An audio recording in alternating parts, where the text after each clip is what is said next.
Bonjour à tous et bienvenue dans Excel 1895.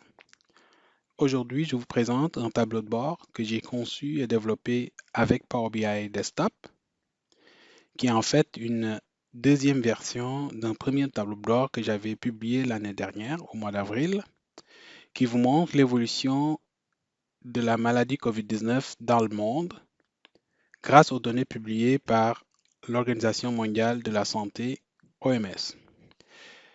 Alors, si vous allez dans la galerie de Power BI au sein de la communauté Power BI, donc vous verrez ce tableau de bord que j'avais publié au mois d'avril l'année passée.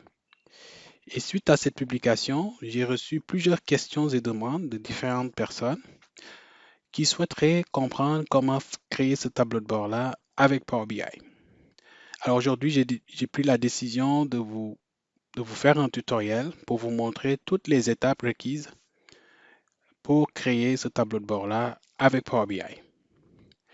Mais avant d'aller dans le tutoriel, je vais prendre quelques instants pour vous expliquer l'utilité de ce tableau de bord-là. Alors, le tableau que vous voyez à l'écran vous permet de suivre donc le nombre de cas et de décès pour l'ensemble des régions du monde. Donc, quand je parle de régions ici, c'est les 6 grandes régions définies par l'OMS qui regroupent l'ensemble des pays du monde. Alors, comme vous le voyez également, dans ce tableau de bord, il y a différents visuels. Alors, si on commence par la carte ici, hein, la carte géographique, donc, ça montre, on va dire, la variation des nombres de cas des 7 derniers jours comparativement aux 7 jours précédents. En vert, vous allez avoir les pays où vous avez une baisse ces 7 derniers jours. Et en rouge, vous aurez les pays où il y a une hausse.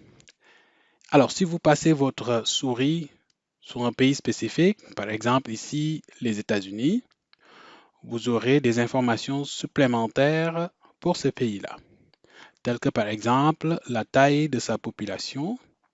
Vous aurez également le nombre cumulatif depuis le premier cas déclaré dans ce pays-là. Et enfin, vous aurez les résultats des 7 derniers jours comparativement aux 7 précédents avec un indicateur qui vous montre s'il y a une baisse ou une hausse et de combien. Alors, un peu dans le coin ici à gauche en haut, vous avez deux indicateurs globaux donc qui montrent les indicateurs pour l'ensemble des pays du monde. Par exemple, aujourd'hui, en date du 1er février 2021, selon l'OMS, nous avons 102 600 000 cas rapportés à l'OMS. Et pour ces 7 derniers jours, nous avons eu 3 959 000 cas ces 7 derniers jours, avec une baisse d'environ 14,26%, qui semble être une bonne nouvelle, donc qui confirme un peu une baisse dans l'ensemble, on va dire, des pays globalement, on va dire. Une baisse globalement constatée ces 7 derniers jours.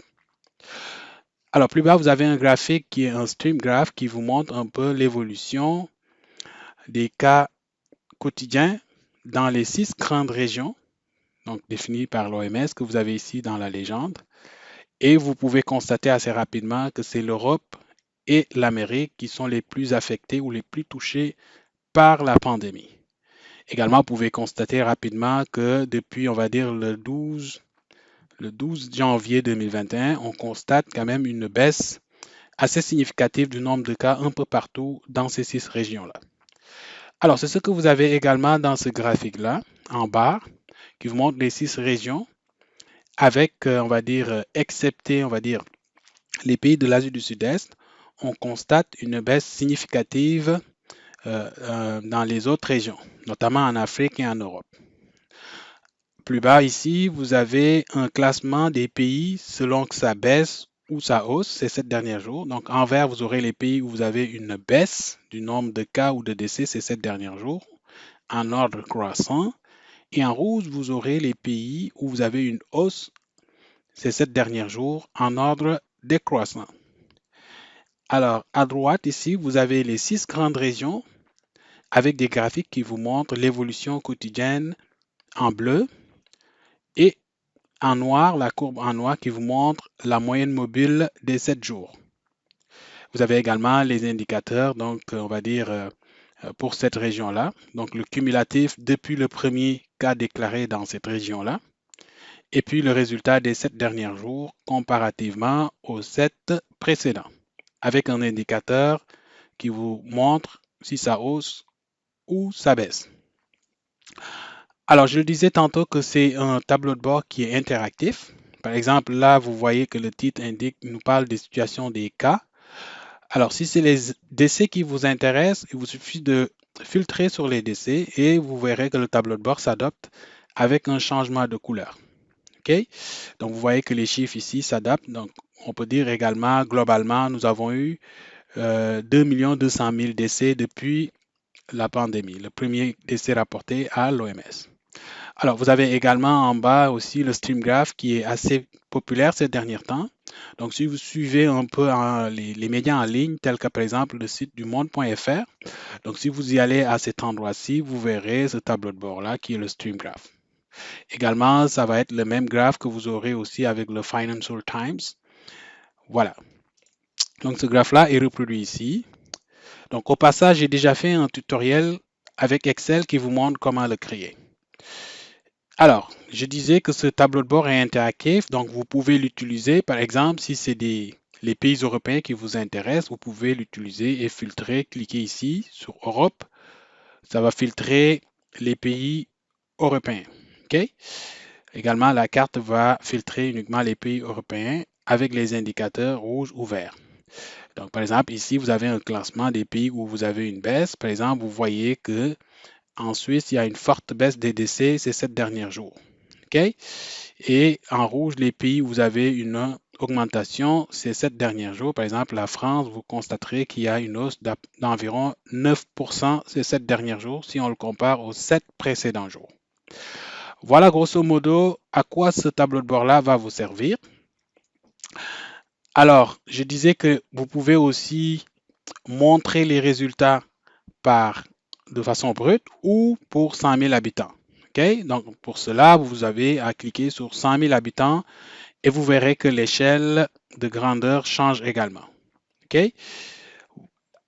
Autre chose que ce tableau de bord-là vous permet, là, donc il est bilingue ce tableau de bord-là. Okay? Bilingue, français, anglais. Donc, par défaut, vous avez la version en français ici, comme vous pouvez le constater. Les chiffres, le nom des pays, tout est en français. Mais si vous voulez l'afficher en anglais également, vous avez cette possibilité-là. Et pour cela, il vous suffit de cliquer sur la petite icône en haut à gauche, à droite, excusez-moi. Si vous cliquez sur English, vous aurez la version anglaise du rapport, comme vous pouvez le constater tout de suite.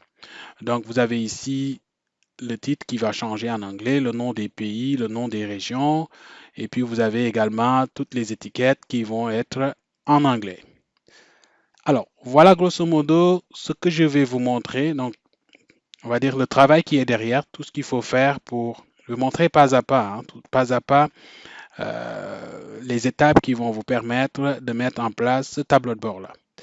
Donc, ça va être un tutoriel assez long et c'est pour ça que je vais diviser les vidéos en plusieurs petites parties que vous pouvez suivre. Donc, je vous conseille de suivre attentivement toutes les parties jusqu'à la fin. Vous réussirez donc à mettre en place ce tableau de bord-là.